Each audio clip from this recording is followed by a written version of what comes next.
അപ്പൊ എങ്ങനെ ഉണ്ടായിരുന്ന മൊത്തത്തിലുള്ള എക്സ്പീരിയൻസും കാര്യങ്ങളൊക്കെ ഉണ്ടായിരുന്നു? എക്സ്പീരിയൻസ് ഡെഫിനറ്റ്ലി ഭയങ്കര സന്തോഷമല്ലേ. നമുക്ക് ഇങ്ങനെ ഒരു ടീമിന്റെ ഒപ്പം വർക്ക് ചെയ്യാൻ സാധിക്കാന്ന് പറയുന്നത് ഭയങ്കര സന്തോഷമല്ലേ.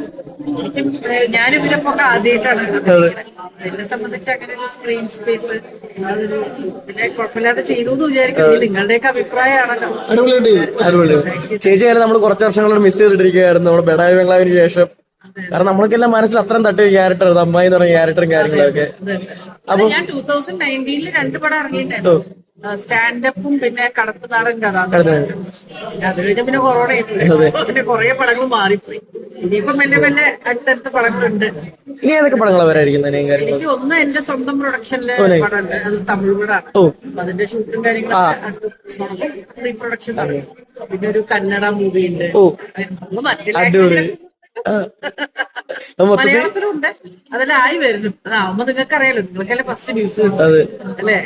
എന്നാലും താങ്ക് യു സോ മച്ച്. നിങ്ങളെല്ലാരും വന്ന് കണ്ടല്ലോ, ഞങ്ങൾക്കൊരു സന്തോഷമാണ്. പടം എങ്ങനെയുണ്ട്? ഇഷ്ടപ്പെട്ടു. നമ്മളല്ല അത്രയും വ്യത്യസ്തമായ രീതിയിൽ ചെയ്തിട്ടുണ്ടായിരുന്നു കോമഡിയും കാര്യങ്ങളൊക്കെ. അതെ, ഇതിന് പിന്നെ എനിക്ക് കോമഡി ചെയ്യേണ്ട ആവശ്യം വന്നില്ല. അഗ്രസീവ് ക്യാരക്ടർ,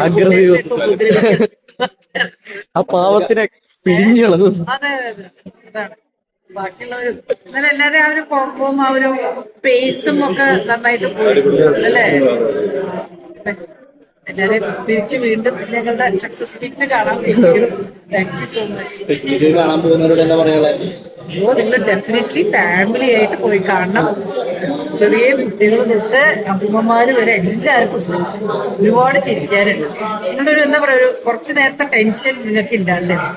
തീർച്ചയായിട്ടും പോയി കാണാൻ, തിയേറ്ററിൽ തന്നെ പോയി കാണാം please. Thank you so much. കുട്ടികൾ ഏതാ